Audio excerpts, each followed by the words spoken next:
My best friend Matt and I shared a unique bond. Our homes, separated by a winding country road, were surrounded by sprawling forests and rolling hills. It was a place of solitude and quiet, except for the rustling of leaves and the calls of wildlife.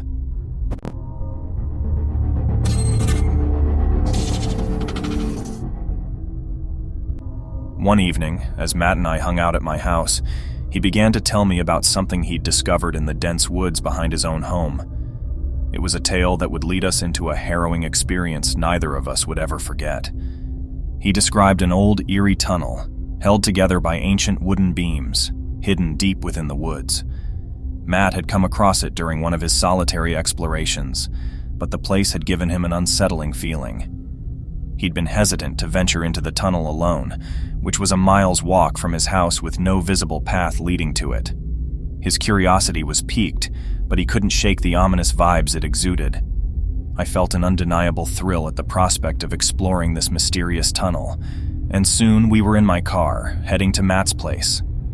It was around 5 p.m., and the sun still hung high in the sky, granting us at least a couple of hours of daylight. We figured it would be enough for our adventure. We set out on foot, following Matt's directions, and after a 20-minute hike, we reached our destination.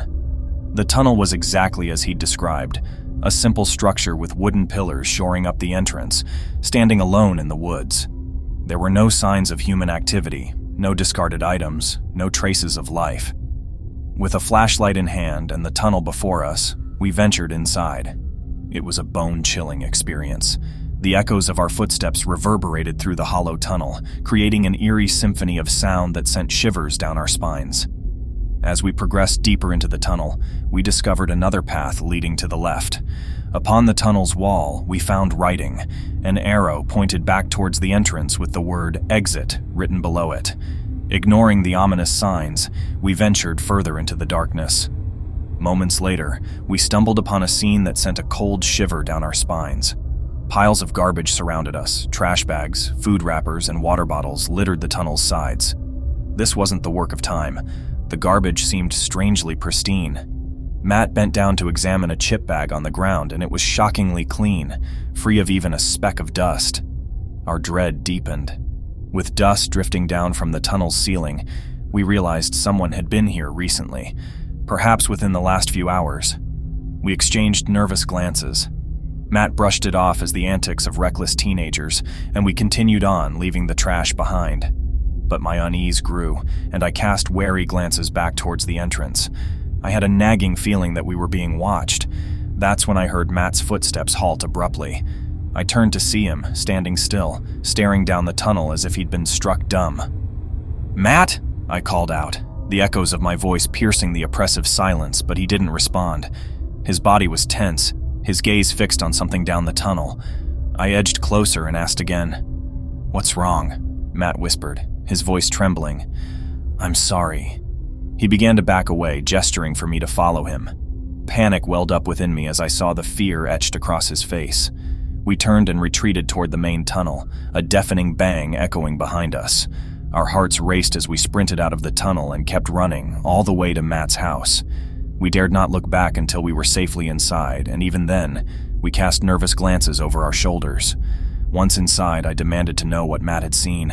He was pale, eyes wide with fear. He recounted a horrifying sight. An unclothed man, mere feet down the side tunnel, holding a squirrel or a rabbit in his hands, his posture suggesting he intended to gut and eat it. I struggled to digest the horrifying revelation. The image was nightmarish, and Matt's demeanor was anything but deceitful. We decided to avoid the tunnel at all costs, fearing what other horrors might lie within, lurking in the shadows.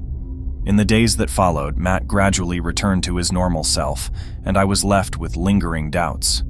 We'd never go back, and while part of me wanted to dismiss it as a grotesque tall tale, the depths of Matt's terror made it impossible to do so. The wild and unforgiving woods harbored secrets, and we had unwittingly stumbled upon something far more sinister than we could have ever imagined. The thought that people lived out in the wilderness, hidden away from civilization, sent shivers down my spine.